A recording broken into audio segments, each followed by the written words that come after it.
Boa tarde, Rafaela, bem-vinda. Boa tarde, Hermínia, tudo bom? Tudo bom? A gente está aguardando os demais alunos, né?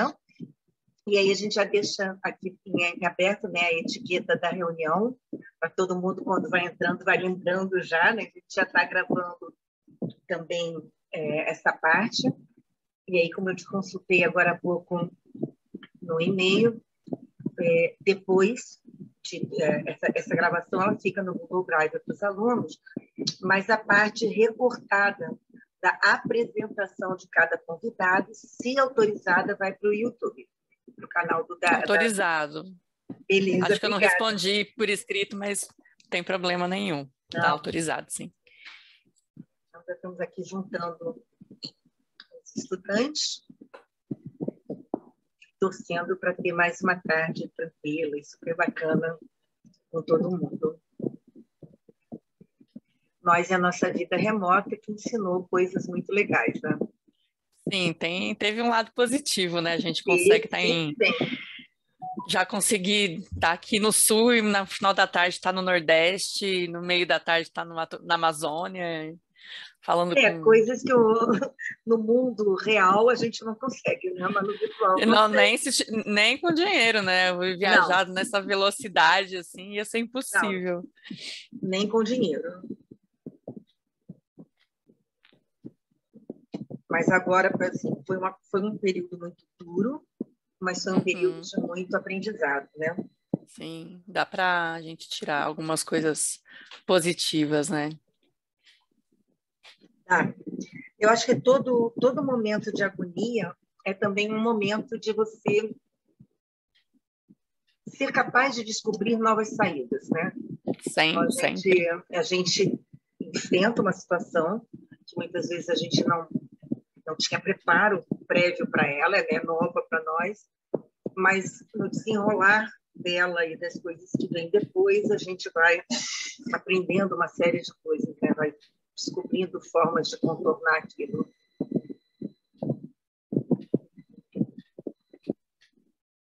Esperar o povo que vai chegando aos pouquinhos, né? Eu brinco muito, né? Que, claro, a gente continua esperando o ônibus que atrasou, o bandejão que estava cheio. Os atrasozinhos são normais, né? Então, E olha, muito obrigada mesmo pelo teu, não só por você ter aceito o convite, mas ter aceito, inclusive, estando com a tua agenda tão apertada, com tanta correndo não, o ano imagina. todo e conseguiu. É que não tinha como eu adoro falar, não tinha como eu desmarcar o exame, né? Mas Uhum. não, a gente ficava bastante, mas eu fico muito feliz de ter sido convidada. É sempre bom falar com outras pessoas, né? A gente acaba E aprendendo também. a gente Sempre muito expande muito, né? enriquecedor. Sim. Eu Isso vou também aproveitar rapidinho esses 5 minutos, eu vou pegar uma água para deixar aqui é comigo, uma tá boa bom? dica. Já volto.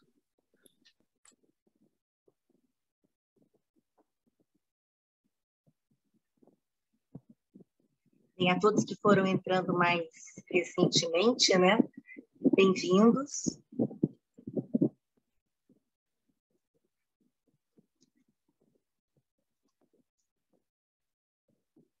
Nossa primeira convidada de hoje já chegou, né? Já está aí, ela foi buscar só uma aguinha. Eu vou aproveitar e vou buscar um café para mim. Para aqueles que me conhecem, sem café ela não funciona. Volto já.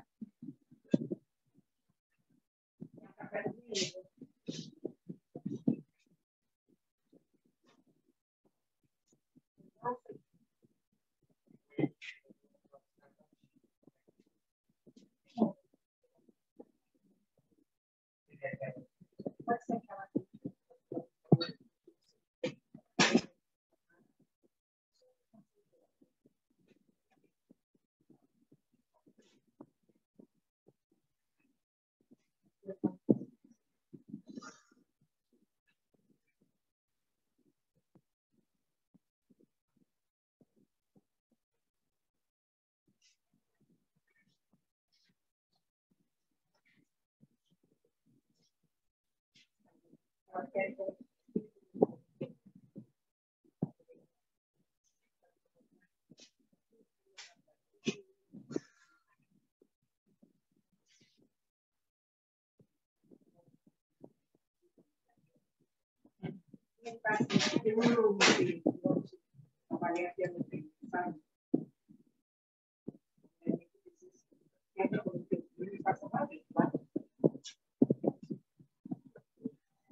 Pronto, a Rafaela já voltou com a aguinha dela e eu voltei com o meu cafezinho básico para seguir a tarde.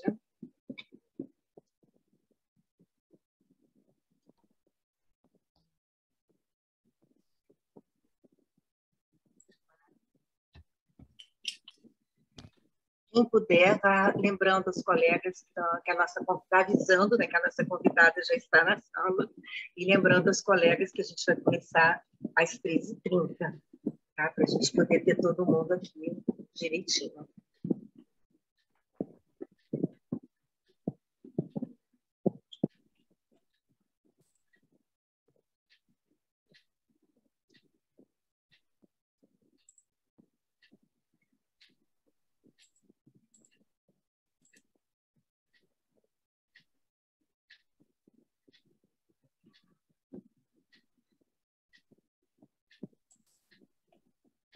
Não sei se os meus óculos aqui estão nublados, se a câmera que está nublada, mas acho que são os meus óculos que estão nublados mesmo.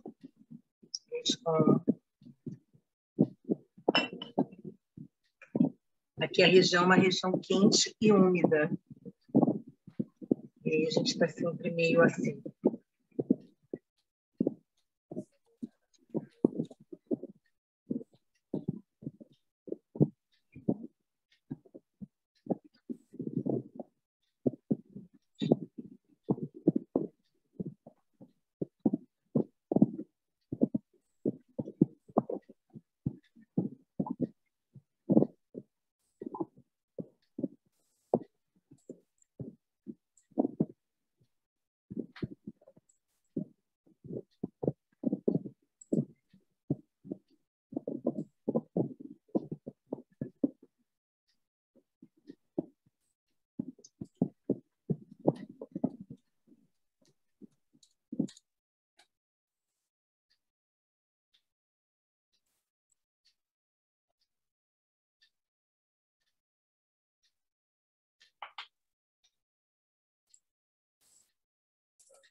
Então, vamos esperar um pouquinho o professor Martim, que também já deve estar chegando. Ontem nós tivemos muita chuva aqui na região e ontem, no meio, finalzinho da tarde, até a madrugada, a internet sumiu, né? Internet, a luz, um monte de coisa. Em Itabuna não tinha chovido tanto, mas agora não sei como é que está a situação.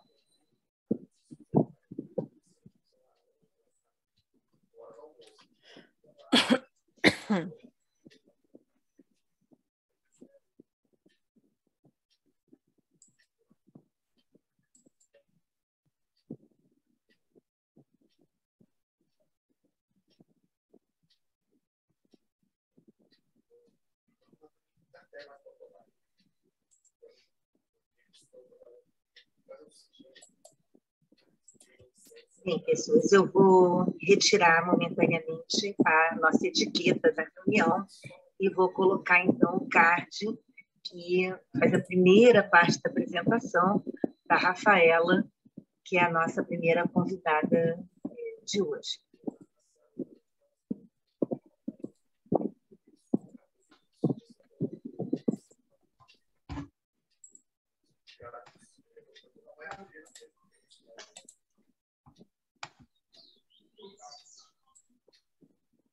O Martinho também está entrando agora. E aí está uma fotinha que a gente usou na divulgação, né, no card de divulgação da sala de hoje da Rafaela. E ela vai se apresentar. Já agora, Rafa, você vai querer apresentar alguma coisa ou você vai se apresentar? Eu posso ir me apresentando enquanto eu ponho a apresentação também, né? Então, bem-vinda, Rafaela. Muito obrigada mais uma vez por ter aceito o nosso convite de vir aqui conversar com os novos alunos do programa de pós-graduação de Zoologia, do nível de mestrado e do nível de doutorado. E aí também entrando o professor Martim agora. Então, você pode subir a sua apresentação no momento que você quiser. Tá. É aqui.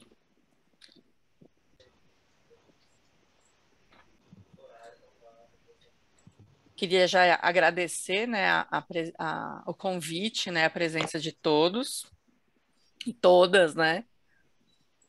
Deixa eu colocar aqui. Ver se vocês me falam, se vocês estão vendo. Sim, estamos vendo aqui. Eu queria agradecer o convite. É sempre muito bom falar com pessoas, futuros cientistas de lugares diferentes, né?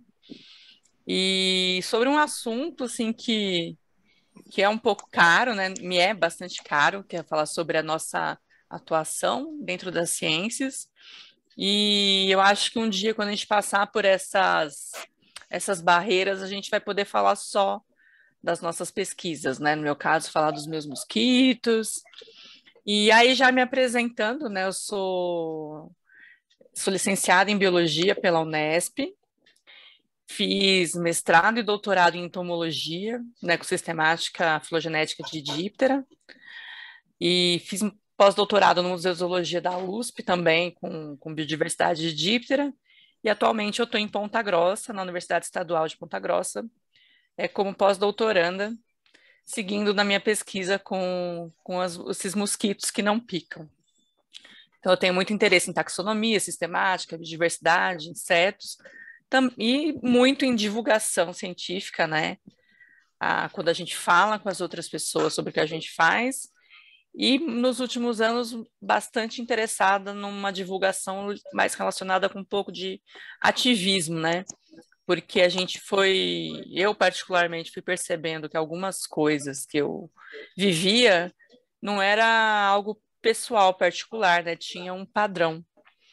E aí, quando a Eminda me chamou e falou que o tema eram invisíveis, né, na ciência, eu pensei e falei, tem tudo a ver com o que a gente tem discutido ultimamente, às vezes até publicado alguns artigos, algumas cartas, sobre como é que a gente ainda, né, figura nesse ambiente que a gente convive, ambiente da academia, da pesquisa e em outros, né? Então, quando a gente fala em cientista, quem que vem à cabeça de vocês? Qual que é o primeiro nome que aparece? Pensem nisso. Aí eu gosto de perguntar, e isso foi algo que surgiu comigo, né? Eu montando uma aula de divulgação normal para falar de divulgação, comunicação, etc. Eu vi que eu tinha dificuldade de falar nomes, por exemplo, de cientistas mulheres, na mesma proporção que eu citava cientistas homens, né? E aí, quando eu pensava em cientistas brasileiros, também havia muito mais cientistas homens, mas eu tinha muito mais referências estrangeiras. E quando eu pensava em cientistas brasileiras, mulheres, eu falava, eita, ficava um pouco mais difícil, né? Apesar que aí a gente convive com tantas cientistas, né? As professoras que dão aula para vocês são cientistas, né? Os colegas de departamento. Então, a gente está rodeada de cientistas, mas a gente simplesmente ignora, né, essas referências. E cientistas negras, né? Quantas a gente consegue nomear? E mesmo olhando ao nosso redor, fica mais difícil ainda, né? Então, aí eu trago alguns números, né, que estão aproximados, né, porque eles têm algumas variações nos últimos anos. Então, no mundo todo, a gente representa 28% dos cientistas. Mulheres, todas as mulheres, né? Mulheres trans, mulheres cis, mulheres brancas, negras, amarelas. Então, somos apenas 28%. E aí, quando a gente vai olhar no Brasil, a gente tem um número um pouco melhor. A gente é mais de 40%. Quando a gente vai pensar em publicações, a gente já está lá nos 50 e pouquinhos por cento. Ah, então tá tudo certo, né? Em todas as áreas da ciência, né? Então tá tudo certo, Rafaela. A gente tá aí, ó. Estamos atuando, né? Vamos guardar esse número. Só que quando a gente fala da área de exatas aqui no Brasil, o panorama é muito parecido com o panorama mundial, né? A gente é um pouco menos de 30%. E então não está tudo equilibrado aí, a gente não tem equilíbrio, né? Nem 50-50, e pensando em proporcionalidade, pior ainda, né? A gente é a maioria, as mulheres negras são maiorias, então quando a gente pensa na cara do Brasil, a ciência brasileira não tem a cara do Brasil, né? E aí uns outros dados, assim, só para mencionar, a gente tem um número de... A maioria dos ingressantes em graduação são mulheres, no geral, né? Não vou dividir por áreas. E desse geral, apenas 10,4% de mulheres negras concluem a graduação. Quando eu falo mulheres negras, eu estou falando de mulheres pretas e pardas, tá? E aí, se a gente for fazer esse recorte por pele retinta ou não, isso dá também uma variada. Na pós-graduação, só 3% das professoras... Não, na graduação e pós-graduação, só 3% são professoras negras. E das bolsas de produtividade, né, do CNPq, aquelas que vão permitir que a gente invista no nosso laboratório, tenha mais chances de ter bolsa, enfim, progredir na carreira, uma vez que nós já estamos dentro da academia estáveis, só 7% dessas bolsas são destinadas a mulheres negras, cientistas negras. E pegando esse panorama todo, né, a gente vai falar assim, mas tem aí um monte, por que elas não entram? Então foi feita outra estimativa de quantos empregos, né, cada mulher prestou até conseguir o que ela tá, e os homens, e aí a gente chega numa média assim, para uma mulher arranjar um emprego na área de ciências, ela tentou 20 vezes. Um homem, ele tentou 4. Isso é uma média, né? Claro que vai ter, mas assim, essa média é muito preocupante, né? A gente tem que... Então, a gente fala assim, tentei 4 concursos, não deu certo. Tenta pelo menos 20, né? Que é pelo menos o que está dentro das estatísticas. Né? Então, é bastante assustador. Então, aí voltando àqueles 40%, estamos super bem no Brasil, a gente é 40%. Então, aqui tem um panorama mundial, né? Realmente, comparado com América do Norte, Ásia, Oceania, a gente está muito bem representada, né? No Brasil e na Europa. Assim, aqui a gente é na América Latina, a gente é 44%. Só que a gente contabiliza todo mundo, né? Todas as cientistas que estão atuando, produzindo, né? Doutorandas, pós-doutorandas, pesquisadoras temporárias. E aí é aquilo, na hora que a gente vai ver quem estão nas posições permanentes e nas posições de alta, né, de tomada de decisões, diretorias, grandes cargos, não são as mulheres que estão lá, né? Então a gente tem um problema muito sério de permanência e voz, né, na tomada de decisões. E isso a gente, né, pode pensar nessa questão de invisibilidade. Não basta você ter ali uma comissão que tem uma mulher ali, não, tem uma mulher. Ela vai ser ouvida? ela vai ter direito a se colocar, a fazer propostas e ser de fato ouvida e considerada? Né? A gente precisa olhar essas posições. Não fala assim, eu tenho 4 mulheres na comissão tal. Não, meu departamento, a maioria são mulheres, mas elas são ouvidas e elas são levadas a sério. Né? A gente não pode só dar a voz, deixa ela falar, vai constar em ata. A gente vai ouvir, a gente vai levar em consideração essas propostas, essas demandas. Então, são questões muito importantes. Né? A gente está produzindo bastante, as publicações, a maioria são coautoradas por mulheres. No entanto, quando a gente olha as primeiras autorias e as últimas autorias, a gente não tem esse equilíbrio. Né? A maioria das primeiras e últimas autorias ainda são de homens. Então, a gente está levando essa representação de que forma? Né? Com qualidade, de fato?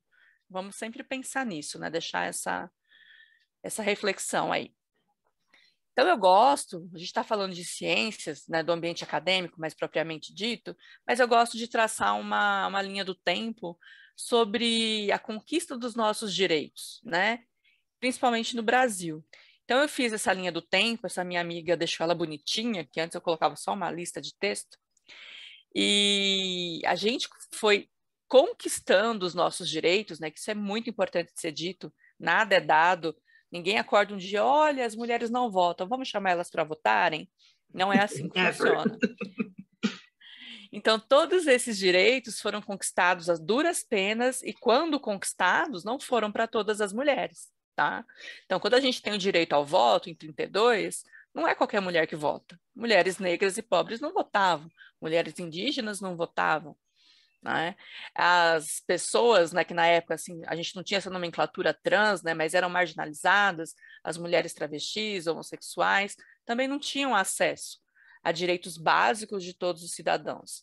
Por exemplo, a gente passa a ser igual ao homem perante a lei só em 1988, né, com a promulgação da Constituição. A Lei Maria da Penha, de 2016, a Lei do Feminicídio, de 2015, só ano passado a gente incluiu na Lei Maria da Penha que assédio moral e emocional é uma violência, né? É uma violência física, pode se tornar uma violência física. Quantas mulheres, né, atentam contra si por causa dessas questões? Então, a gente está caminhando muito lentamente nos direitos gerais, né?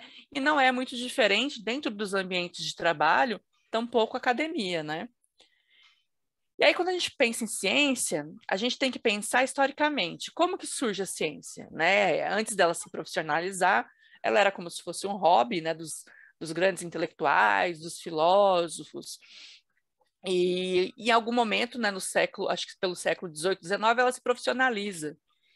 E aí ela se torna ela é construída para ser uma profissão masculina, onde você não precisa ter horário, onde você faz o que você quiser, a hora que você quiser, e sempre vai ter alguém ali que vai lavar a sua roupa, passar a sua roupa, servir a sua comida, criar os seus filhos, e isso se perpetua até hoje.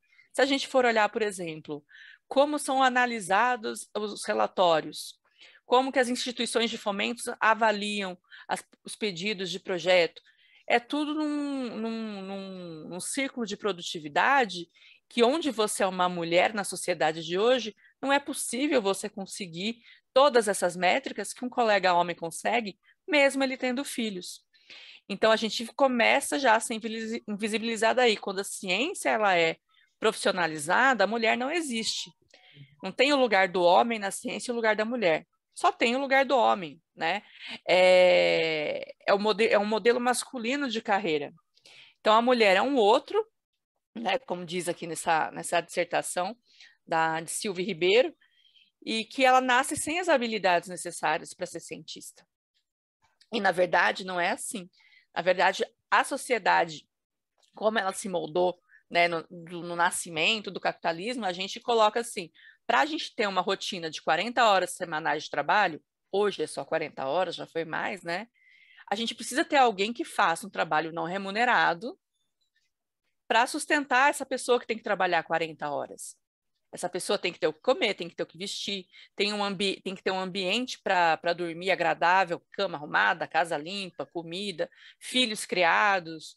E isso ainda cabe à mulher. A gente conquistou vários espaços, né? A gente pode trabalhar, usar calça, votar, ter conta no banco, mas a gente não dividiu esse trabalho não remunerado, que é você criar novos cidadãos, que são os filhos, que é cuidar da casa, que a casa é de quem mora nela, ela não é só responsabilidade da mulher. Então, se a gente já fizeram essa contabilidade de se a gente fosse remunerar as mulheres que cuidam das casas, ia ser um dinheiro muito grande, acho que cerca de coisa de mais de 9 mil reais para todos os trabalhos que são delegados para quem cuida de uma casa e dos futuros cidadãos, das crianças, né? Os filhos de todas as pessoas não são uma responsabilidade só individual, são uma responsabilidade social, né? Quem presta serviço para a gente, quem atende, todo mundo foi filho de alguém. E a sociedade não se mantém se um dia as mulheres falam, não, ninguém mais vai ter filho. A gente vai ser igual homem agora. Então, a gente precisa ter essa noção de que não é você só ser dona de casa, é um trabalho não remunerado que sustenta esse sistema de produtivismo que a gente vive hoje. E a quem isso foi delegado, destinado às mulheres. E a gente falou, não estava satisfeita, a gente quer fazer outras coisas. Ah, tá bom, vem aí, faz aí, mas a gente ainda continua com o ônus de todo esse trabalho, né, que a gente chama trabalho doméstico, do lar, né? Tem uma escritora que ela fala, o que falam para a gente que é amor, na verdade é trabalho não pago, né? Que é a Silvia Federici. E a gente tem que ter bastante consciência disso. Então, tem uma série de coisas que dificultam o nosso acesso a essa permanência, né, na academia, e para quem consegue entrar nesses trabalhos, né, institutos de pesquisa, universidades, com alguns concursos, tem dificuldade de progredir na carreira. Por quê? Por causa da maternidade. A gente tem uma questão que chama efeito Matilda. A gente, que eu vou explicar para vocês, uma série de assédios que não é só assédio sexual, tá? E isso que eu falei para vocês agora, que é a divisão sexual do trabalho, onde a gente valoriza só quem é remunerado, né? E quem não é remunerado é só a dona de casa, só cuida da casa, só cuida dos filhos. E aí, uma coisa que sempre me incomodou desde pequena era quando assim falava assim, você quer ser cientista, mas fala o nome de uma cientista mulher. E eu tinha muita dificuldade. Na graduação mesmo, eu não lembro de ter lido autoras mulheres, né? Pouquíssimas autoras, né? Muito poucas. Na pós-graduação também, toda a minha literatura é de autores homens. E isso me incomodava. E aí, nessa busca de não tem mulher na ciência mesmo? Ou elas estão apagadas, invisibilizadas, escondidas, né? E não fui só eu que me incomodou com isso, essa pesquisadora, né, a Margaret Roster, muitos anos atrás, se incomodou também e começou a estudar a história da ciência com foco em descobrir a história de cientistas perdidas pela história. E aí ela tem várias publicações, né, de mulheres cientistas norte-americanas, que ela resgatou essas histórias, e aí ela descreveu o chamado efeito Matilda, em homenagem a essa outra mulher que lá em 1870 estava com o mesmo incômodo que eu tive, que a Margaret Roster teve. Então, a Matilda Gage teve o mesmo incômodo, e ela escreveu um ensaio falando onde estão as mulheres como inventoras, né? Fazendo um protesto que elas deviam ser valorizadas tanto quanto os cientistas, os inventores homens. Então, o efeito Matilda, ele trata de um fenômeno social que é um viés contra o reconhecimento do que as mulheres fazem, né, da contribuição delas como cientistas.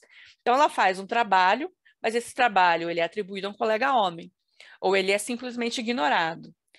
E a gente tem isso até hoje, né? A gente tem uma publicação que mostra que quando uma mulher, uma colega de laboratório, ajuda um colega, ela ajuda. Às vezes ela não está nem nos agradecimentos do trabalho. Quando um colega homem ajuda, ele é coautor. Então, a gente já tem esse olhar enviesado, né? Quando eu chamo um colega homem para me ajudar, pô, você não quer ser meu coautor? Vamos dividir essa autoria no trabalho, tal, no projeto, chama para participar do projeto. A colega não. Ah, a mulher ajuda a organizar, arrumar, é mais prestativa, é mais esforçada. Então, se vê isso como uma característica natural, né? Como a gente viu antes, da mulher. Então, para que eu vou, né, pôr ela ali? Há casos de pesquisadores, aí homens ou mulheres, né? Não vou querer dar esse viés, mas por conta desse contexto histórico, a maioria são homens, infelizmente, que vem um trabalho de uma aluna e ela não tem capacidade para dar conta disso. Você passa o trabalho para um outro aluno fazer. E no final aquela aluna não entra naquele trabalho.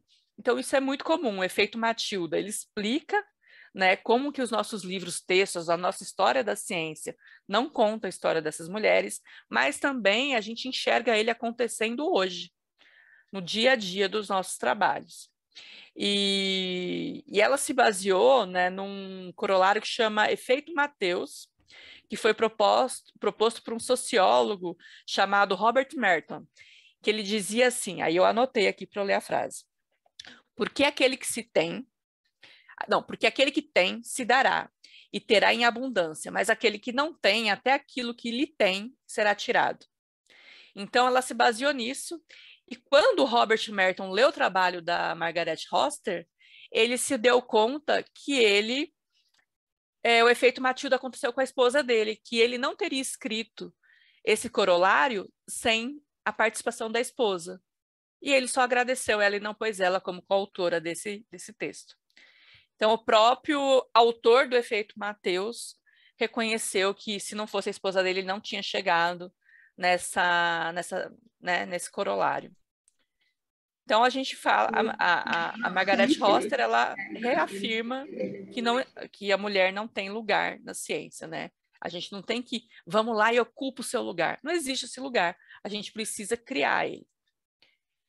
E aí eu trouxe algumas cientistas, né, de ontem, de hoje e quem sabe do futuro, vocês que estão aí, para trazer, exemplificar algumas histórias, tá?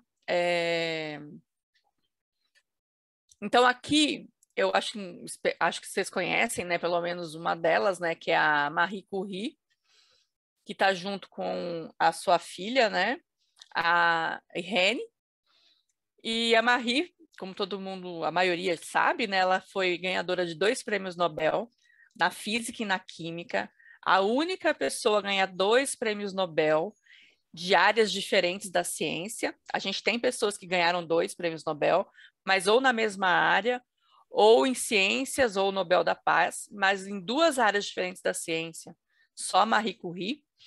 E a filha dela também depois ganhou um prêmio Nobel de Química pela descoberta da radioatividade artificial. E o que é interessante para a gente falar aqui da Marie Curie? Rafaela, ela ganhou esses 2 prêmios, não tem como ela ter sido invisibilizada, ela, né, maravilhosa. Então, quando a gente vai procurar um pouco mais da história da Marie Curie, tem uns filmes que mostram mais ou menos por cima, assim, vale a pena assistir também, mas ela era completamente ignorada. Ela não tinha salário, ela trabalhava em Sorbonne por insistência, né? E graças assim também a ser casada com Pierre, que tinha interesse em discutir ciência com ela, mas quem recebia salário era ele. E quando eles ganham o primeiro prêmio Nobel, ela não é convidada a ir para a Suíça, e ela tem que ficar em casa cuidando da Irene, né? E quem vai receber é o Pierre. E quando o Pierre morre, muito jovem, atropelado, eles só contratam a Marie em Sorbonne porque não tinha ninguém apto a dar continuidade ao trabalho que eles atribuíam ser só do Pierre. E aí ela é contratada, só que ela é chamada de Madame Pierre Curie, justamente para ela ser lembrada sempre que ela estava naquele espaço por conta do marido dela. E ela seguiu fazendo as pesquisas, ela era uma mulher à frente do seu tempo, e quando ela ganhou o segundo prêmio Nobel, para ela não ir buscar ou ela desistir daquele prêmio, né? Porque não deram o prêmio porque, olha, ela é maravilhosa, foi porque não tinha como não dar o prêmio para ela, não tinha como ignorar a pesquisa dela. Eles jogaram uma fofoca na época, né? Que ela tinha um caso com um cientista da universidade e ela foi execrada pela sociedade porque ela estava acabando com uma família, né? A culpa era só dela e que era melhor ela não ir buscar o prêmio. Mas naquela época, uma mulher viúva, mãe de 2 filhas, mulheres também, ela pôs a cara a tapa e foi receber o prêmio, mesmo com todo esse escândalo. E aí eu gosto de trazer essa reflexão para a gente, assim. Se vivendo tudo isso, a Marie Curie foi ganhadora de 2 prêmios Nobel, fez avanços incríveis na ciência, né? Outros também que não, outras descobertas e pesquisas que não foram laureadas, mas tão importantes também. Imagina se ela não tivesse que passar por todas essas dificuldades, se ela tivesse sido financiada desde o início. Quem que perde com tudo isso? A sociedade. Ela perde qualidade de vida, qualidade emocional, mental, mas a sociedade perde. A gente perdeu a oportunidade de ter um aproveitamento incrível da cientista maravilhosa que foi a Marie Curie, por conta, né, de uma sociedade sexista, né, elitista, enfim. Então, essa grande mulher podia ter sido uma cientista muito maior e a gente não permitiu. Essa que é uma das histórias que mais me incomoda, né? Quando a gente estuda, né, a dupla hélice do DNA na escola mesmo, que é atribuída de grande descoberta, né, ao Watson e Crick, e o prêmio Nobel foi dado ao Watson, Crick e Wilkins. Na verdade, quem fez a descoberta, quem tirou a famosa foto, foi a Rosalind Franklin. E da mesma maneira que a Marie Curie, ela era muito hostilizada, né, no seu laboratório. O colega de laboratório dela era esse tal de Wilkins, e ele não conseguia tratar ela como uma colega, ele tratava ela como uma serviçal. E ela era muito perfeccionista, né? Porque quando você é mulher, não basta você fazer um bom trabalho, você tem que fazer um trabalho excepcional, né? Diferente dos colegas homens. E eles tinham mais ou menos a mesma teoria, né? Da morfologia da hélice, da dupla hélice do DNA, mas eles não conversavam com ela, eles não levavam ela a sério. Mais uma vez, a gente não dava, de fato, voz a uma colega, eles não viam ela como uma cientista, uma mulher que não estava no lugar onde ela tinha que estar. E ela conseguiu essa foto, se expondo, inclusive, né, ao raio-x. Ela morreu de câncer pouco tempo depois, inclusive, muito jovem. E o Wilkins, vendo, né, que o Watson e Crick batiam a cabeça, não conseguiam, né, trazer uma evidência para comprovar o que eles achavam, o Wilkins falou: ela tirou a foto, tá lá, mas ela quer fazer algo perfeito e ela não quer publicar foto só. Só publicar foto já tá de boa, né? Fazer um trabalho medíocre para eles estava ok. E foi o que aconteceu. Ele pegou a foto dela, fez uma cópia e com isso eles publicaram o artigo, né? Um pouco mais ou menos junto com ela, né? Ela submeteu também o artigo dela, mas o deles foi colocado na frente. E o mérito foi todo dado a eles, inclusive o Wilkins, que só roubou a foto, também foi laureado, e eles nunca fizeram a retratação sobre ela, como em alguns casos, né, alguns cientistas fizeram, né? Foi o caso da Lise Meitner, que descobriu a fissão nuclear, também não foi laureada, enfim. Então, quando a gente estuda, né, e a gente fala desses nomes, são grandes ladrões, né, do conhecimento científico de uma mulher. Então, a gente tem a história dela no YouTube, um vídeo explicativo, tem livros, né, que contam a história dela. Então, a gente está tendo cada vez mais acesso a documentos que mostram, né, o quanto essa pesquisa foi, de fato, dela e foi roubada, né? Que tem gente que fala assim, não, ela só tirou a foto e não sabia do que se tratava. Mas a gente vem encontrando, a gente não, né? Os historiadores da ciência estão encontrando esses documentos e a gente tem cada vez mais evidências, né, de que se não fosse a Rosalinha, a gente estaria atrasada há muitos anos, né, nos estudos sobre o DNA. Essa outra cientista, ela é muito pouco conhecida, pelo tamanho da importância que ela tem, e ela é uma brasileira, né? É a Berta Lutz. A gente tem falado mais dela atualmente, né? Ela foi uma zoóloga, né? Ela começou com a botânica, mas lhe foi negado também espaços, né, para trabalhar como pesquisadora. E a única pessoa que de fato incentivava e acreditava na capacidade dela era o pai, Adolfo Lutz, e ela foi trabalhar no laboratório do pai, o que muitas pessoas atribuem os estudos dela, as descobertas dela com relação ao estudo dos anfíbios, né? Que, na verdade, foram estudos do pai dela e ele pôs o nome dela lá porque ele era o pai dela. Então, mais uma vez, a gente segue ainda, né, ignorando os feitos dessas mulheres. E para além, né, dela ser zoóloga, pesquisadora, ela foi uma ativista feminista, ela foi uma política, ela foi poetisa, ela foi musicista, ela foi uma pessoa muito importante, né, para os direitos das mulheres. Ela lutou pelo voto feminino, ela, quando foi deputada, ela brigou pela licença maternidade, pela redução das horas de trabalho, pela equidade salarial entre homens e mulheres. Então, há muito tempo ela já estava lá.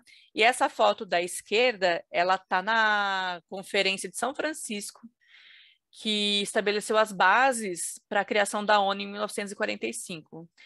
Foi a Berta Lutz que brigou lá, né, para incluir as menções sobre igualdade de gênero no texto do documento que deu origem à ONU. Então, se não fosse essa brasileira, provavelmente a ONU não ia falar de igualdade de direitos para homens e mulheres, né, naquele momento. E a gente sabe o quanto ia ser difícil para a gente incluir, né, isso posteriormente.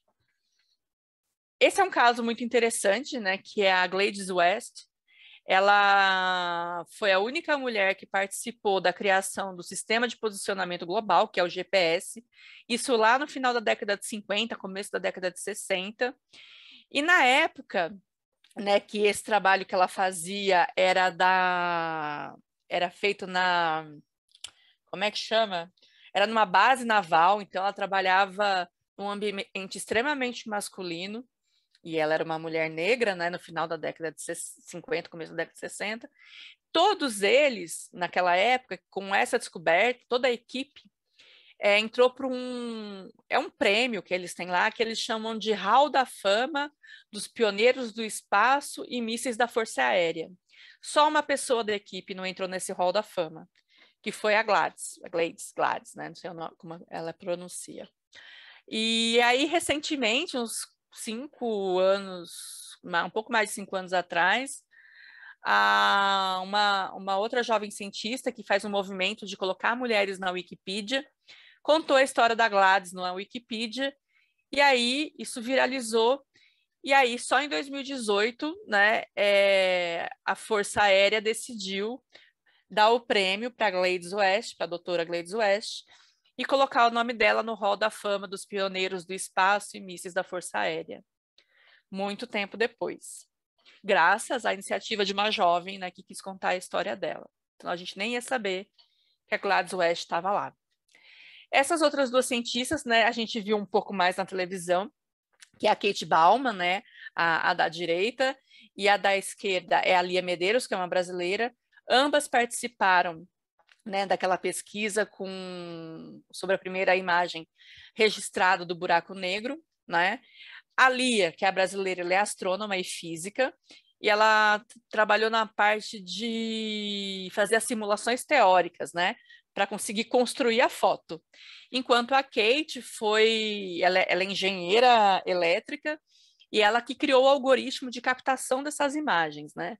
E na época, né, viralizou que 2 mulheres tão jovens estavam nessa equipe, né, que incrível, que representativo, e teve muita gente reclamando, não, tem um monte de homem no artigo. E eles, e o crédito deles? O crédito deles tem sido dado historicamente, né, e é realmente de se admirar 2 jovens cientistas estarem à frente de uma descoberta tão importante e num ambiente tão masculino, né? Então, realmente, a gente se surpreende com isso justamente porque a história ainda ela não é justa, ela não é igual, né? A gente ainda se surpreende quando vê mulheres nesses espaços. E isso diz muito, né, sobre o quanto a gente precisa caminhar. E tem essa mulher incrível aqui, que é uma brasileira, física, a Sônia Guimarães, que foi a primeira mulher negra a ter um doutorado em Física Brasil, só em 1989. E uma das coisas que ela sempre ouve muito, quando ela ia das palestras, falar, o pessoal fala, mas ela é a primeira mulher negra doutora em Física no Brasil? Mas ela é muito jovem, né? Pensando na história das cientistas brasileiras no Brasil, que comparado com a história dos homens cientistas no Brasil também é mais recente. Então a gente vê o quanto está desbalanceado e a Sônia sofreu muito, né? Ela é professora do ITA, outro ambiente extremamente, né, masculino, e ela sofreu várias dificuldades e por isso ela teve muita dificuldade de avançar na carreira dela. Então a gente às vezes só quer fazer a nossa ciência, mas a gente às vezes é forçada a fazer ativismo, a falar de gênero, a falar de cor, a falar de classe social, né? A Sônia foi uma dessas pessoas que foi obrigada a fazer isso, porque ela foi impedida de progredir só porque ela era quem ela é. E a gente precisa falar disso justamente pelas cientistas do futuro, a gente precisa ter um caminho melhor, a gente tem que entender o quanto esse caminho é difícil, mas se a gente está munida de informação, a gente sabe um pouco melhor como lidar com todas essas diversidades, né? E para que cada vez mais isso fique mais tranquilo, né? Vai demorar? Vai demorar. Mas se a gente for esperar, a gente escuta às vezes muito assim, não, mas está muito melhor para vocês, já melhorou muito. Melhorou muito pouco, é que era muito pior, e tem muita coisa para melhorar ainda, e a gente precisa não só falar disso, mas como agir, né? Desde brigar para ter trocador fraldário nos banheiros masculinos e femininos das universidades, para ter uma sala de amamentação, para a gente não segregar aquela aluna de graduação que tem a filha e precisa assistir a aula. Que soluções a gente vai trazer, né? Sempre lembrando que o filho do outro não é problema só do outro, é um problema da sociedade, né? É um problema do Estado. Então, a gente precisa agir buscando soluções, né? Porque não é justo que um homem não precise escolher entre ser um bom cientista e um bom pai. Ele pode ser cientista e pai e progredir lindamente na carreira, enquanto a nós mulheres é colocado: você vai ser uma boa cientista ou uma boa mãe? Você quer ser os dois? Você vai ser julgada por ser uma cientista que não é totalmente focada e você vai ser sempre questionada se você não é uma mãe boa o suficiente. Você vai estar num congresso e vão te perguntar: cadê seus filhos? Né? Você vai sair mais cedo para buscar seu filho doente? Nossa, mas ela já saiu, tinha uma reunião importante. Ela largou o experimento para ir atrás do filho? Então, sempre não vai estar nada suficiente sendo mulher no ambiente acadêmico. E isso a gente pode levar para outras áreas também, tá? Não vamos demonizar só o ambiente acadêmico, né? A gente está focando aqui, eu estou trazendo alguns dados desse ambiente, mas a gente pode expandir isso para quase toda a profissão. A gente tem como estimular essas cientistas do futuro hoje com vários livros, né? A gente tem uma literatura muito grande, né? A gente precisa também agora pensar em ações para que todas as meninas de todas as classes sociais tenham acesso a esses livros, né, buscando falar com as editoras para doar para bibliotecas, para ações, para a gente ter nas bibliotecas das universidades, né? Então a gente tem muita coisa aqui, tem só os primeiros que surgiram, mas tem mais e mais coisas. Assim, eu consigo hoje ter uma biblioteca que eu queria ter quando eu era criança, jovem. Então a gente tem uma literatura mais diversa, né, para essas meninas que gostam de ciências. E as que não gostam também, né, podem saber que tem gente, mulheres fazendo ciência, que ciência beneficia a todas as pessoas, né? Eu faço parte de um projeto que a gente tem um site, ele está um pouco parado, né? A pandemia mexeu um pouco com todo mundo, né? E é o Mulheres na Ciência, que a gente produz textos, publica textos de qualquer mulher que fale sobre ciência, sobre ensino e educação, então ou sobre as suas pesquisas, né? Então, quem quiser colaborar com a gente, é só entrar no site, lá tem todas as instruções para vocês publicarem os textos de vocês lá. A gente está buscando por um ISSN no site para a gente ter mais um reforço, porque a gente faz um monte de coisas, né, que não são creditadas, não são pontuadas, a gente precisa correr atrás disso, né? A gente é obrigada a falar de certas coisas para a gente se manter nos espaços.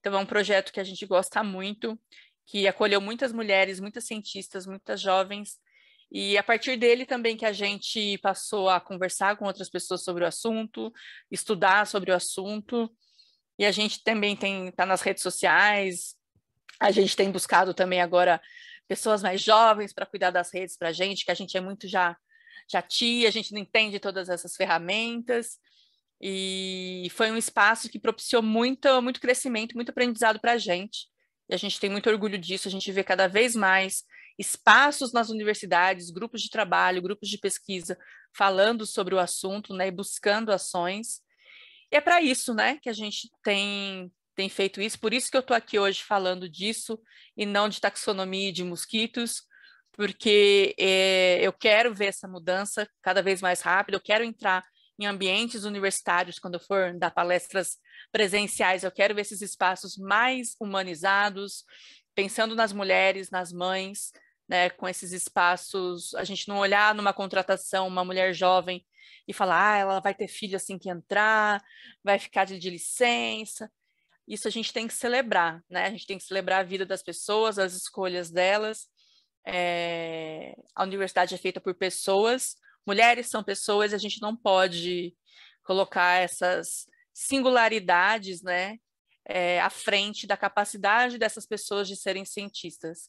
Quem perde é a sociedade, né, da gente barrar uma cientista porque ela também pode, deve, quer ser mãe, enfim, né?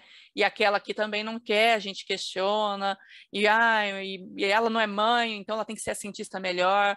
As pessoas são seres humanos e elas devem ser tratadas com todas as singularidades, né? A gente tem que ter uma ciência mais diversa, justamente por isso, porque a gente tem sempre esse mesmo pensamento dominante, né? Então a gente tem que ter mais mulheres, mais indígenas, mais PCDs, mais LGBTs, mais pessoas trans, mais diversidade nesse ambiente, que a gente sabe que quando a ciência ela traz muitas perguntas para a gente.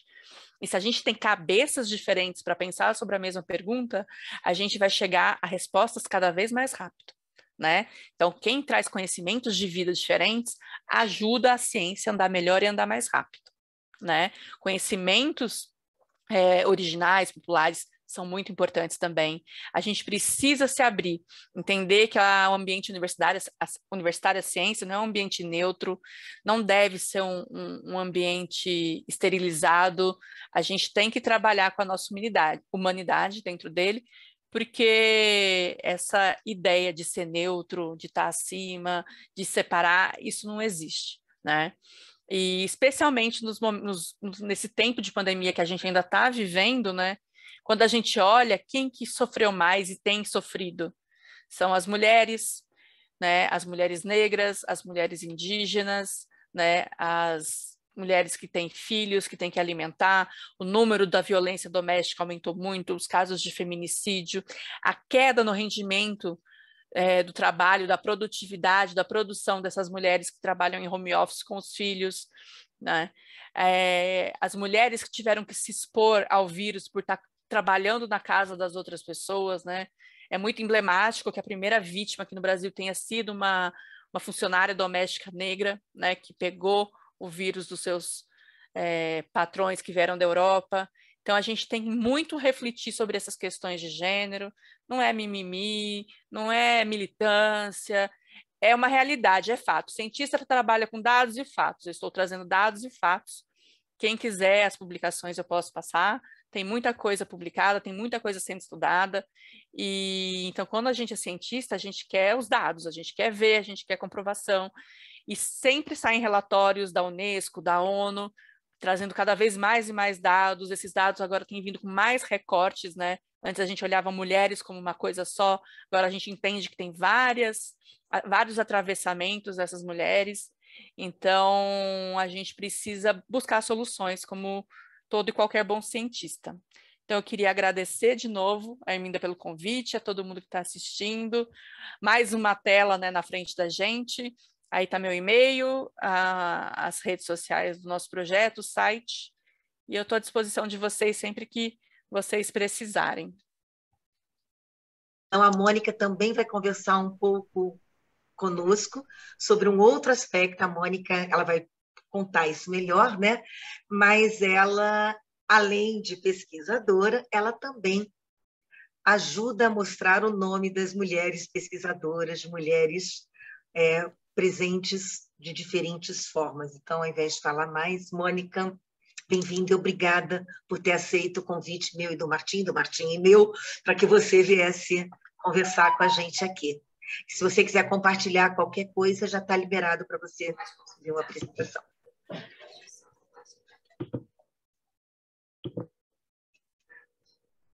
Bem? Ai, sim, sim. Aí, deixa eu botar para...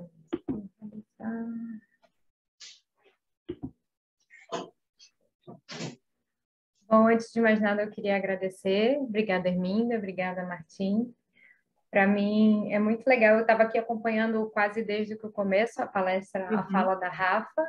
Nós fomos colegas no Museu de Zoologia da USP, que é onde eu ainda estou. E eu tive o prazer de ver esse grupo que a Rafa ajudou a criar, as Mulheres na Zoologia, começando desde o começo. Em 2018, eu ajudei a organizar um evento lá no Museu de Zoologia, justamente para tratar das mulheres na ciência. Foi um evento que a gente teve outras pessoas falando, uma filósofa para discutir sobre o tema, a Laura Leal para discutir sobre a questão do viés inconsciente, e a Rafa e a Laura também falaram, e foi a primeira fala que elas fizeram como esse grupo, e desde então elas não pararam mais, então eu fico muito feliz de ter ajudado a estimular isso. Herminda e Martim me convidaram para falar sobre esse meu resultado do artigo de doutorado. Vou contar rapidinho sobre mim. Eu fiz graduação em Biologia na Universidade Federal de Santa Catarina, aqui na UFSC. Fui fazer meu mestrado na Bahia, então tenho um carinho muito especial pela Bahia. Eu fui fazer mestrado ali na UFSC, Estadual de Feira de Santana. Quando eu conheci também a Caatinga, eu fui trabalhar com as formigas que eu consegui coletar em ambiente arborícola na Caatinga. E o doutorado eu voltei para o Sudeste, fui para o Museu de Zoologia fazer esse doutorado com uma revisão de um grupo de formigas chamado Formiga Elomirma. Aqui vocês podem ver uma delas. Essa foto foi também tirada na Bahia. Foi a primeira vez que a gente conseguiu fotografar uma espécie desse gênero viva. Então, eu fui coletar em Serra Grande, ali pertinho onde vocês estão. E na Restinga a gente conseguiu coletar esse exemplar e a gente conseguiu levar um amigo que é um excelente fotógrafo, então a gente fez o maior número de fotos que a gente conseguiu. Bom, mas o meu trabalho de doutorado, esse é um dos resultados do trabalho, esse artigo, em que eu descrevo algumas espécies desse grupo. Parte desse trabalho foi feito na USP, parte foi feito na Universidade Pierre-Marie Curie, lá na França, o que eu acho uma coincidência bem legal também, porque Marie Curie está no imaginário de acho que toda cientista hoje em dia, né? A gente sempre quer saber um pouco mais da história dela. Bom, eu vou falar rapidinho sobre o grupo, só para contextualizar. Esse grupo de formigas com que eu trabalho é um grupo que tem uma distribuição neotropical. A grande diversidade dele está na floresta amazônica, ele é o maior número de espécies que se concentram ali. Atualmente tem 30 espécies, eu descrevi 14 e antes eram conhecidas 16. E além dessas descrições de espécies novas, que a gente descreveu macho, rainha, operária, aí descreveu a asa, que as asas não eram descritas, descreveu o intercasto. Formiga, normalmente, tradicionalmente, a gente descreve a rainha, o operário e o macho. Nesse grupo também tem uma série de intercastas, então também a gente descreveu. Além de descrever os pelos delas são muito diferentes. E a gente fez a descrição disso tudo. Quando eu fui pensar nos nomes que eu daria para essas formigas, tem uma pessoa que foi muito importante para esse grupo. E não só para esse grupo de formiga, mas também para as formigas neotropicais de forma geral, que é o Frei Kempf. Esse Frei franciscano, ele foi um dos grandes estudiosos com formigas aqui no Brasil. Aqui eu botei um pouco da parte a página que a gente tem, o Anti-Wiki, que a gente reúne toda a bibliografia de formiga, super fácil para pegar, e aqui é uma foto do Frei Kempf. Ele foi o primeiro a revisar esse grupo em 1973. E aí, normalmente, tradicionalmente, a gente sempre escuta assim, né? Quando você for dar nome para alguém, homenageia quem já estudou, quem coletou o grupo. Então, eu fui ver quantas homenagens o Kempf já tinha, porque ele é uma pessoa super importante para a formiga no Brasil. Aí eu entrei no Anticat, que a gente tem essa base de dados com todas as espécies de formigas, joguei o nome do Kempf, e aí me apareceram alguns resultados. Tipo, tem um gênero em homenagem a ele, que é o Kempfidris, e tem 1, 2, 3, 4, 5, 6 espécies e uma subespécie em homenagem a ele. E se a gente for fazer... Isso é uma busca no banco de dados de formiga. Existe uma série de outros bancos de dados de insetos, e não só insetos, que se eu for buscar, vão ter outras homenagens a eles. Porque normalmente quando a gente coleta, vai para campo, a gente acaba que não coleta um bichinho, um grupo só, né? A gente sabe quem trabalha com os outros grupos e acaba coletando e levando também para essa pessoa. Porque às vezes a gente sabe que é difícil para campo, é difícil encontrar o grupo, então a gente sempre tenta ajudar os nossos colegas também. Bom, então pensando nisso, eu pensei, não, o Kempf já foi muito homenageado, né? A Rafaela estava contando para vocês sobre o efeito Matilda, que a gente não homenageia normalmente as mulheres na ciência, e homenageia os homens. Então eu pensei, não, ele já foi muito homenageado, vamos tentar, então, uma nova perspectiva para dar nome para esses bichos que eu tenho, esses 14. Vamos tentar pensar em mulheres. Porque justamente tem o efeito Matilda, que a Rafa já falou, onde nós somos deixadas, nós não somos lembradas na hora de nos homenagearem, acabam colocando a nossa homenagem apenas nos agradecimentos. Com esse tudo de conhecimento que a gente está tendo agora, a Gabriela, eu acho que falou, né, de dar nome a esse efeito, ou foi a outra aluna que estuda também educação. A partir disso, eu comecei a mudar algumas coisas na minha vida. Por exemplo, eu fui para campo fazer um estudo observacional de uma espécie dessas que eu descrevi. Eu convidei uma amiga para ir para campo, bióloga também, e ela falou, não, eu vou só para te ajudar, nem preciso entrar no artigo. Mas eu convidei também uma outra pessoa para fazer a parte de observação de histologia. E ele ia entrar no artigo. Eu falei, porque se ele vai entrar no artigo, por que ela não vai entrar no artigo? Ela vai também entrar no artigo. Ah, não, eu ia botar só como agradecimento, porque é costume. Quando a gente vê, a gente está repetindo coisas que a gente nem sabe mais por quê e que a gente questiona.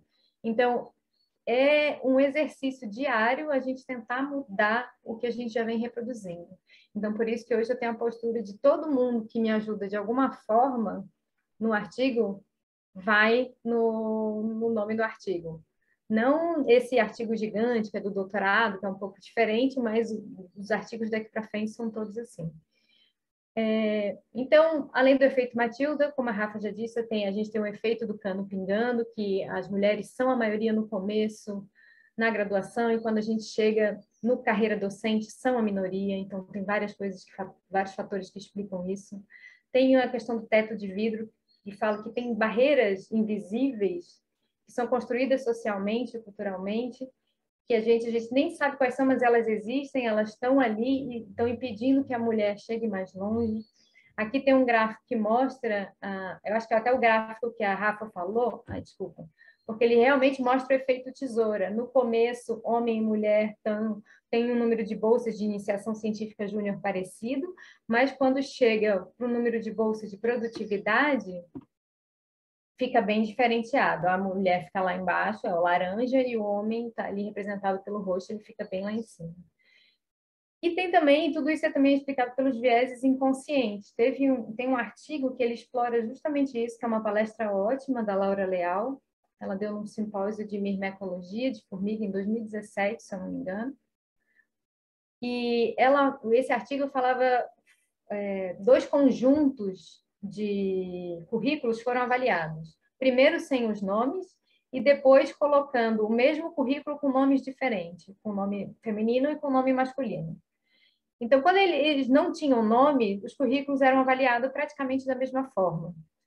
Quando foi adicionado o nome nele, foi adicionado o nome de João, ele tinha 30% mais chance de ser escolhido a participar daquele laboratório, daquele grupo de pesquisa. E o currículo da Maria era igual, só que a única coisa que diferenciava era o nome, Maria. Então, ela tem 30% menos de chance de conseguir.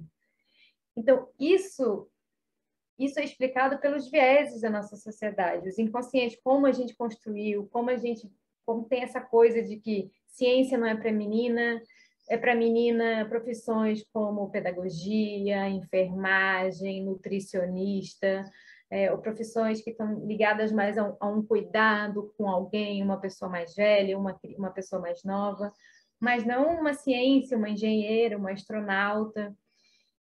E é isso que a gente tem que mudar, fazendo atividades desde o começo com as crianças, desenvolvendo atividades em escolas.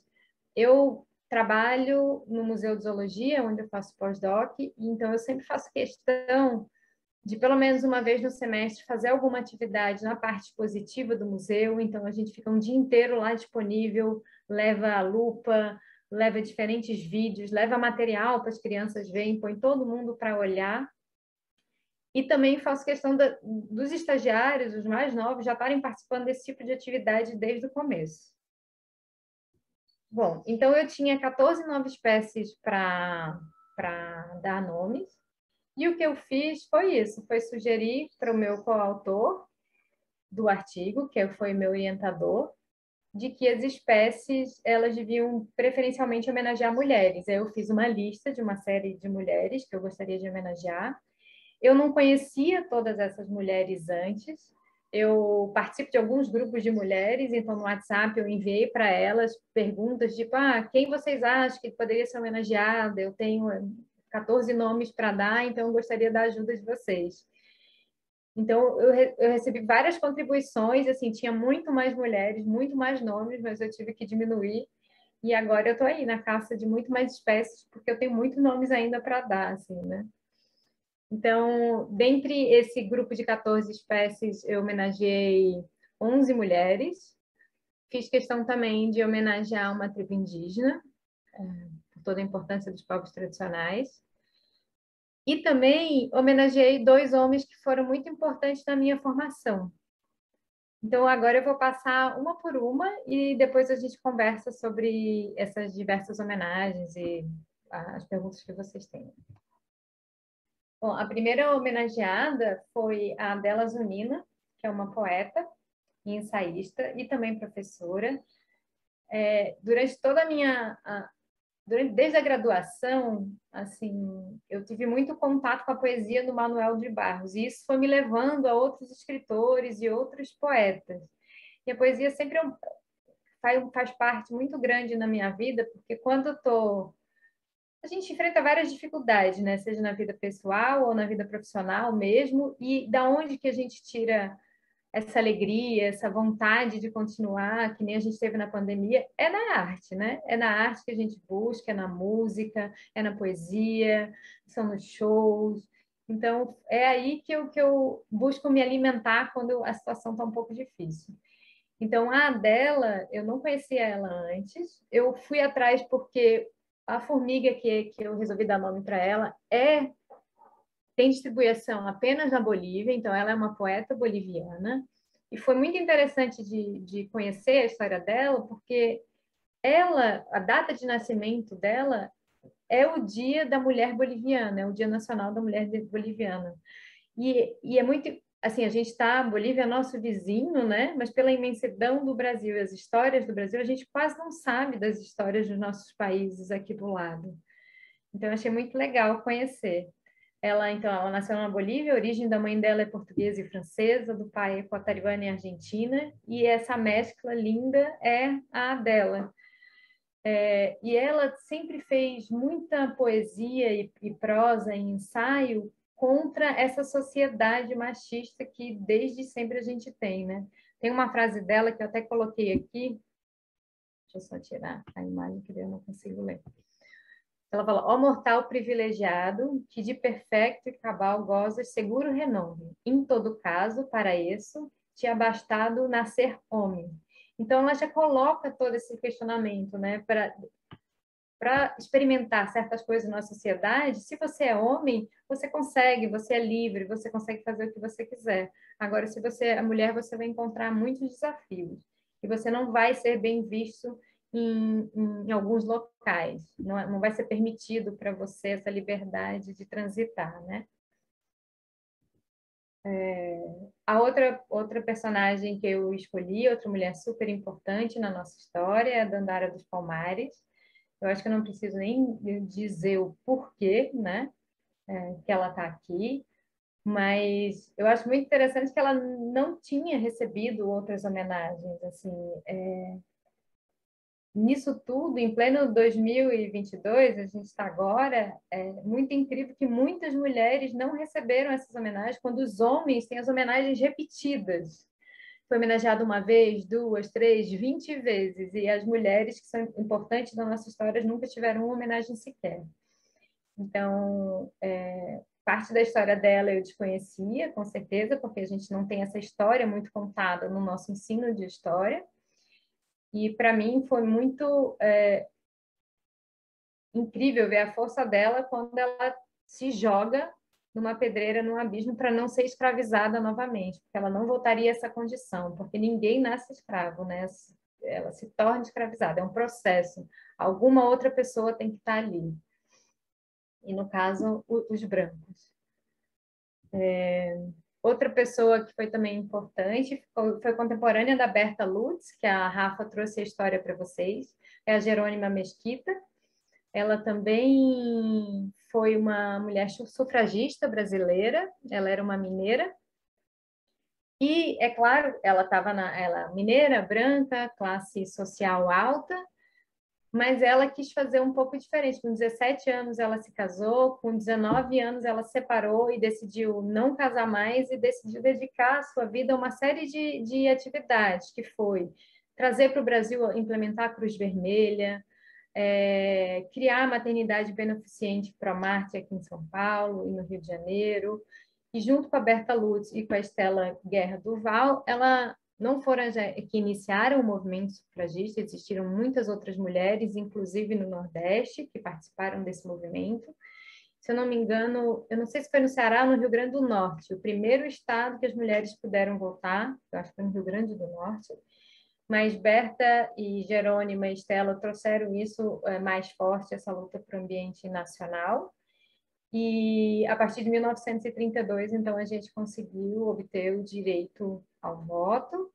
E em 1945, como a Rafa falou, Berta estava lá na formulação da Carta dos Direitos da ONU e conseguiu votar sobre a questão de igualdade.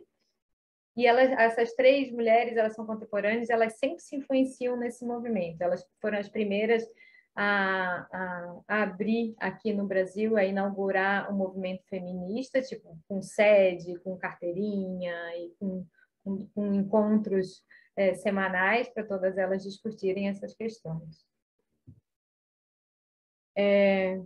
Como a poesia também está sempre na minha vida, eu já falei quando eu encontrei a dela, a Clarice Lispector eu conheci quando eu fui fazer o vestibular, era um dos livros da minha lista de vestibular, eu tive dificuldade enorme para ler, não foi uma leitura fácil, porque foram os contos dela.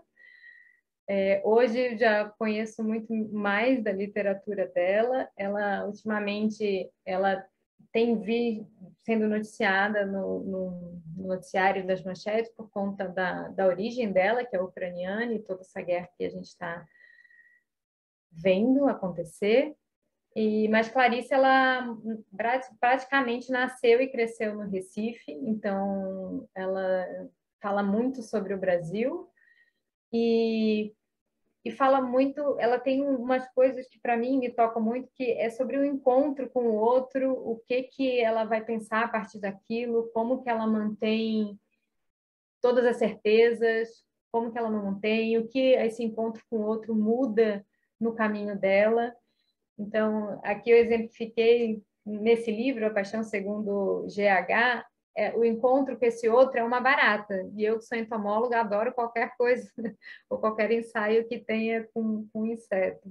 Então, a partir do encontro com essa barata, ela começa diversos questionamentos da vida dela, e isso desenrola num livro muito legal e interessante.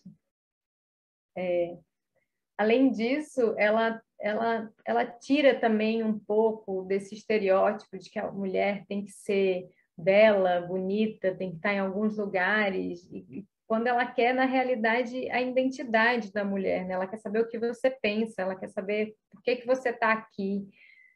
Você também pode estar aqui se você quer só enfeitar o lugar, mas e se você quiser além disso? Você pode querer além disso. Então, Clarice, para mim, é isso, por isso que eu quis nomear uma espécie em homenagem a ela.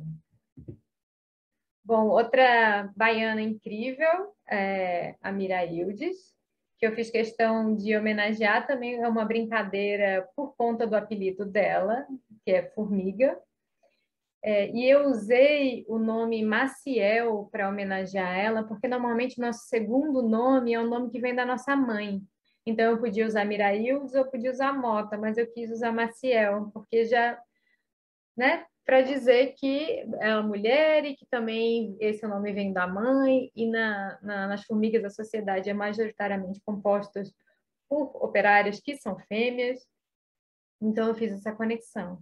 Mira Willis, eu acho que todo mundo não precisa nem falar dos feitos dela, mas ela é uma pessoa que luta pela valorização do futebol feminino, reconhecimento, desenvolvimento, profissionalização. Além disso, além de ser uma mulher negra, negra e periférica, antigamente, agora ela já ascendeu, nordestina, tem a causa gay na sua luta também. Então, eu acho que ela representa vitórias em diferentes aspectos, e a vitória que eu gostaria de ver espalhada para todo mundo, né? Todos nós brasileiros.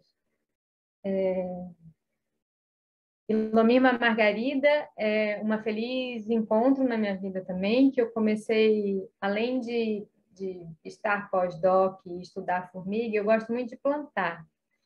E aí eu fui fazer alguns estágios. Eu fui fazer alguns estágios para aprender um pouco sobre agrofloresta, plantio. E nisso eu conheci a Marcha das Margaridas, que está aqui. Então, eu vou começar a falar a história dela de trás para frente. A Marcha das Margaridas é quando, a partir do ano de 2000, as trabalhadoras rurais, urbanas, do ambiente urbano e do ambiente rural, elas se unem em Brasília para exigir mais questões de direitos das trabalhadoras rurais, exigir a soberania alimentar, o direito à água, à terra, a exigir mais fomento à agroecologia, não só a monocultura e o agronegócio, a exigir justiça social também no campo e também em defesa da democracia. Margarida, ela fazia tudo isso já quando ela era bem nova, na década de 40 e 50, na Paraíba. Ela foi a primeira líder sindical mulher. Antes dela não havia nenhuma líder sindical mulher. E ela, quais eram as lutas dela? A gente vai olhar assim, o que ela pedia? Contratação com carteira assinada, pagamento de 13º, o direito dos trabalhadores cultivar suas terras, o direito de eles educarem os seus filhos e o fim do trabalho infantil. Isso, para mim, são coisas que a gente ainda está lutando, mas é uma coisa assim, em pleno 2022 ainda a gente está falando sobre essas coisas, sabe? Isso já era para a gente ter conseguido avançar há muito tempo. É claro que a gente teve 12 anos de um governo, 12, não, foram mais de 12, mais feliz nesse sentido. Agora a gente está tendo um retrocesso enorme e que o que me indica é que essas lutas são sempre cíclicas, assim. Eu acho que não sei dizer quando a gente não vai tê-las em pauta. E ela tem uma frase muito bonita e forte, que é: da luta eu não fujo, é melhor morrer na luta do que morrer de fome. Ela, infelizmente, ela morreu na luta, ela foi assassinada a mando de uns donos de terra, né? Mas hoje em dia o que a gente tem no Brasil é uma série de pessoas morrendo de fome, passando por toda essa questão, muito por conta dessa pandemia que a gente viveu, mas muito por conta também dos projetos sociais estarem sendo desmantelados, né? Então, a Margarida, para mim, é uma mulher assim que eu levo para a vida inteira, essa luta dela. Outra mulher extremamente importante nessas causas sociais e ligadas à natureza é a Maria do Espírito Santo. Ela não é, acho que ela não é do Pará, se não me engano, ela foi morar lá. Esqueci qual foi a cidade que ela nasceu. Mas ela e o companheiro delas viviam um assentamento lá no Pará, e a luta deles era para tornar aquele assentamento uma reserva agroextrativista. E você mexer no Pará com uma questão de reserva é mexer com grandes donos de terra também, é querer demarcar terra para preservação, quando as pessoas querem passar correntão para criar gado. Então, você mexer com essas pessoas é você ser sempre viver nesse desafio entre vida e morte, né? Porque você está sempre sendo ameaçado. Então, eles lutavam por isso, para tornar o assentamento agroextrativista, e assim como o Chico Mendes, a irmã Dorothy, o padre Ezequias, eles tinham essa luta e todos eles também foram assassinados por aquilo que eles acreditavam. E eu conheci a história dela por acaso, quando eu vi um documentário e quando eu comecei a participar mais desses movimentos da agroecologia. Agora vai sair um novo documentário contando mais a história toda. Mas é muito triste, assim, que a gente hoje sabe quem foi que mandou, sabe todas essas questões, e esses crimes nunca foram levados a juízo, assim, não teve esse cara é culpado, apesar de a gente saber tudo, não tem ninguém na cadeia hoje em dia ainda. Então é muito triste. Mas, ao mesmo tempo, toda a história de luta e de vida dela pela floresta são coisas que me fazem querer homenageá-la, assim. Eu conversei com a cunhada dela, né, que é irmã do Cláudio, que era o companheiro, que também foi assassinado, e ela achou linda a homenagem. Eu mandei uma foto da formiga para ela ficou toda querendo saber onde que estava essa formiga, onde não estava, e ela achou o máximo, assim. E quando eu fui falar um pouco sobre ela também, na hora de divulgar, ela até pediu, não precisa divulgar a história de quem fez isso com ela, não. Essas pessoas não merecem que a gente dê voz, né? A luta da Maria que merece que a gente dê voz, a preservação da castanheira, que ela tanto queria, a implementação do assentamento agroextrativista, que finalmente foi implementado e demarcado. Então, a gente também tem que lembrar das coisas boas que essas pessoas nos proporcionaram e fizeram pela terra. Da Marielle, eu acho que também é outro nome que, né, não tem nem o que falar, porque ela se tornou bem conhecida, primeiro por toda a luta dela e depois como a vida dela acabou. Mas eu fiquei muito feliz de ler mais sobre a história da vida dela, que Marielle eram muitas mulheres, assim como a maioria de nós somos muitas mulheres e fazemos muitas coisas ao mesmo tempo.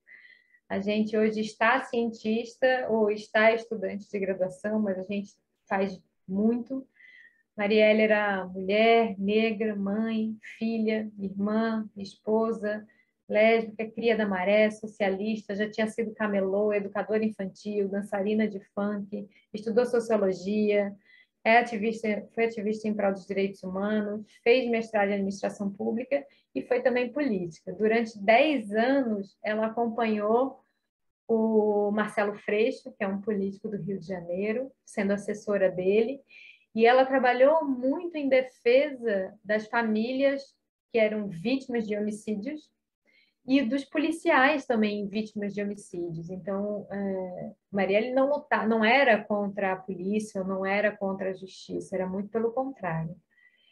E aí, depois de 10 anos fazendo todo esse trabalho, ela saiu, né, para se eleger. Ela foi candidata no Rio de Janeiro como vereadora e ela foi a segunda mulher mais votada de todo o Brasil, assim. Que para mim é incrível, pela primeira vez, ela nunca tinha tido outra disputa, assim. Então, para tu ver a magnitude e a importância dela. E ela ficou no cargo dela apenas um ano dela tentando todas as mudanças e transformações possíveis que ela queria, porque justo ela lançou a coligação, né? Trabalhava na coligação PSOL e PCB, que era Mudar é Possível. eu acho que isso é um mantra que a gente tem que colocar na nossa cabeça, porque quando a gente, como diz a Hermínia, quando a gente está vivendo numa fase ruim, que a gente ainda está descendo a ladeira, que é o que eu considero que a gente até outubro vai descer, tem muita ladeira para descer ainda, mas mudar e melhorar é possível, e a gente ter isso em mente e não deixar nunca de falar o que aconteceu antes, porque eu acho que essa falta do Brasil discutir as coisas do passado, o que aconteceu, por que aconteceu, como aconteceu, é o que nos traz também a repetir alguns erros. Então é isso, é mentalizar que mudar é possível, melhorar é possível, mas não esquecer nunca da história. A história é muito importante. Então, dar o nome também para as formigas a todas essas mulheres é reconhecer todas as histórias delas, de vida, histórias maravilhosas de luta e também do que aconteceu com elas. Essa é uma homenagem para uma amiga pessoal. Então, normalmente, quando eu falo dela, eu dou uma engasgada, que é mais difícil. E a Mitty entrou comigo na graduação em biologia no ano de 2002, então nós éramos calouras, nascemos no mesmo ano, ela teria 38 anos hoje. E ela faleceu com 34 porque ela foi vítima de feminicídio. Na época foi um choque para todo mundo, porque nós conhecíamos o agressor dela, né, que era o companheiro dela. E isso é uma coisa que, por mais que hoje a gente fale cada vez mais, em 2010 não era assim. E 2010 não é nem muito tempo atrás, né? Foi logo agora. Mas a gente não falava, muitos temas que a gente fala hoje, a gente não, mais abertamente, em 2010 a gente não falava. Então foi muito difícil para todo mundo ver isso se aproximar da gente, porque a gente não acredita, né, que isso realmente acontece, mas acontece sim. Acontece um feminicídio a cada 6 horas no Brasil. Então isso é um número absurdamente grande, assim, sabe? E a gente só teve a Lei Maria da Penha em 2006 e a lei contra o feminicídio só foi agora em 2015, para ver o quanto a gente ainda tem que avançar e o quanto a gente ainda tem que culturalmente se desconstruir para mudar aquela frase, né? Em briga de marido e mulher, ninguém se mete a colher. A gente tem que meter colher, meter o corpo, meter tudo, entendeu? Hoje em dia, eu sou aquela pessoa que... Eu vi uma cena uma vez no metrô de São Paulo, eu estava voltando, eu saí à noite, um momento pré-pandemia, e tinha um casal visivelmente bem embriagado no metrô. Só que ele empurrava ela e batia nela, com a cabeça dela na parede do metrô, né? Na parede do vagão do metrô. E dentro do metrô tinha eu de mulher e mais 5 homens. Nenhum dos homens se levantou e fez alguma coisa, assim, ó. Nenhum! E eu fiquei ali indignada, assim. Como a Rafa falou, não depende só da gente, mulher, que já vê tudo isso, já reconhece tudo isso acontecendo, de mudar esse cenário. Porque essa sociedade é construída por homens e mulheres, então a gente precisa também dos homens nessa luta. Então é isso, todo mundo se engajar, porque uma sociedade que vive um respeito mais amplo entre todos e tem a participação e é diversa de todo mundo, tem a participação de todo mundo e é diversa e plural, ela é uma sociedade melhor para todo mundo, não tenha dúvida. Então a gente precisa se mexer. Por mais que não respingue em você diretamente, a gente precisa fazer alguma coisa para mudar todos esses cenários. Então, e Mitya também ganha minha homenagem por tudo que ela desenvolveu na biologia, com estudos de cogumelo, que ela adorava, estudar fungo, estudou besouro também durante o tempo. A gente pôde, mesmo eu lá no Museu de Zoologia da USP, ela foi visitar uma época para identificar os bichos. É isso, tenho muita saudade dela. Também uma outra grande mulher, também cientista, agrônoma, é a Ana Primavesi. Ana Primavesi, ela nasceu no dia 3 de outubro de 1920, na Áustria, e é por isso que hoje, nesse dia, aqui no Brasil, a gente comemora o Dia Nacional da Agroecologia. Ela emigrou para cá muito cedo, né? E ela foi uma mulher pioneira no estudo de solo. Foi a partir dos estudos dela que a gente foi entendendo como o solo um solo equilibrado é tão importante para o meu plantio. Não só a variedade, não só a semente, não só a gente usar remédios para que a gente não tenha pragas, mas é um solo biodiverso, é um solo vivo, é um solo sendo alimentado por adubo líquido, orgânico, e tudo isso vai proporcionar você ter uma colheita muito mais diversa, muito melhor do que essa monocultura que a gente vem implementando há muito tempo em grandes latifúndios, né? Porque a maioria dos alimentos do Brasil que não são para exportação vem sim de pequenas propriedades, mas que não estão acostumadas a plantar nesse sistema mais orgânico, mais cuidando do solo em si, entendendo que o solo é a base de tudo para uma vida saudável, né? Tem uma frase muito bonita dela que eu vou ler aqui para vocês também, que é: sem a natureza não existimos mais. Ela é a base da nossa vida. Lutar pela terra, lutar pelas plantas, lutar pela agricultura. Porque se não vivermos dentro da agricultura, vamos acabar. Não tem vida que continue sem terra, sem agricultura.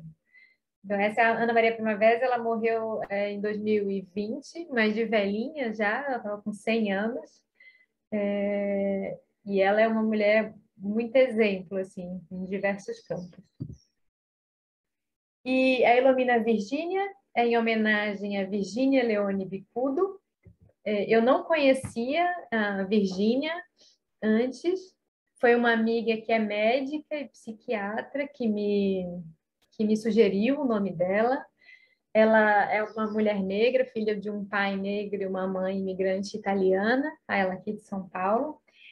Ela foi a primeira mulher no Brasil a estudar sobre a questão racial, a questão sobre preconceito, a questão sobre as diferenças sociais. Na tese de mestrado dela, ela entendeu que, por mais que os negros ascendam socialmente, que eles tenham essa possibilidade, a questão do preconceito racial, ele permanece. É o que a Rafa falou, né? Quando a gente vê um negro, quando os policiais, ou a maioria das pessoas veem um negro numa BMW, você se depara e pensando, tipo, não, tem alguma coisa errada aí, ele não poderia estar com esse tipo de carro, quando para um branco a gente não pensa isso.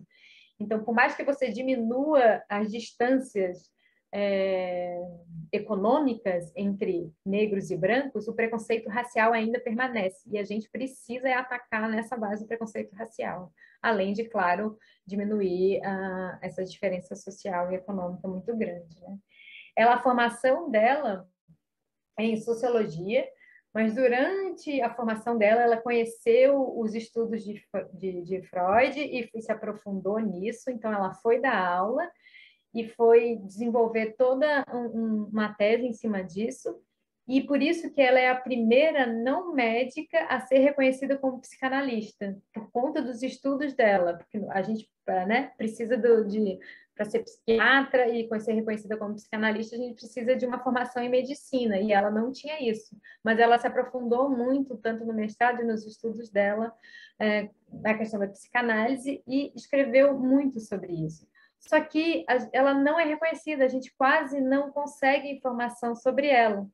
E aí, a Sueli Carneiro, ela traduziu um termo de um outro sociólogo, que é o Boaventura Santos, que fala sobre epistemicídio, que é o apagamento o apagamento da produção de pessoas que são de grupos minorizados, que são os negros, os indígenas, ou asiáticos agora, que eles estão começando, a produção está chegando mais para a gente, mas a gente não lê, né? Não lê sobre isso, não lê autores negros, não lê mulheres negras. E isso a gente precisa mudar, é aí que vem o esforço, né? Da gente lembrar dessas pessoas, da gente trazer essas pessoas à tona, da gente colocar os escritos dessas pessoas nas nossas disciplinas, na pós-graduação, na graduação, de trazer esses textos para que essas pessoas a gente esteja estudando tudo que elas estão produzindo, porque elas estão produzindo coisas importantes e está reconhecendo o trabalho delas. Bom, e além disso, eu homenageei, então, esses dois professores que fizeram parte da minha formação, o Benedito Cortez Lopes e o Christian Paul Peters. O Christian também faleceu em 2020, mas de causas naturais. E o Benê ainda está vivo, está aqui em Floripa, ficou muito feliz com a homenagem. E foram duas pessoas que, durante a minha formação em formiga, me fizeram olhar para as formigas de um jeito diferente, me fizeram me apaixonar por esse grupo que eu tanto gosto, me permitiram chegar aqui onde eu cheguei, me incentivaram. O Benê era um desses professores que, na época, quando eu entrei na graduação, não tinham tantas bolsas ou possibilidades da gente viajar para fora. Isso que foi em 2002, né? Não faz tanto tempo assim. Mas eu peguei, no final dela, eu peguei um momento super bom, que era o movimento quando começou o Ciências Sem Fronteiras e todas essas coisas.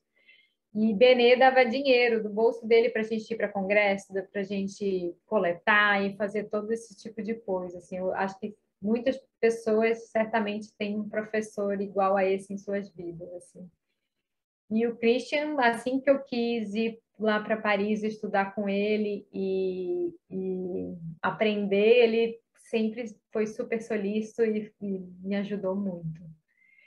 E além deles, claro, eu homenageei os povos indígenas, porque a grande diversidade de o grande centro de diversidade desse grupo que eu estudo é na Amazônia.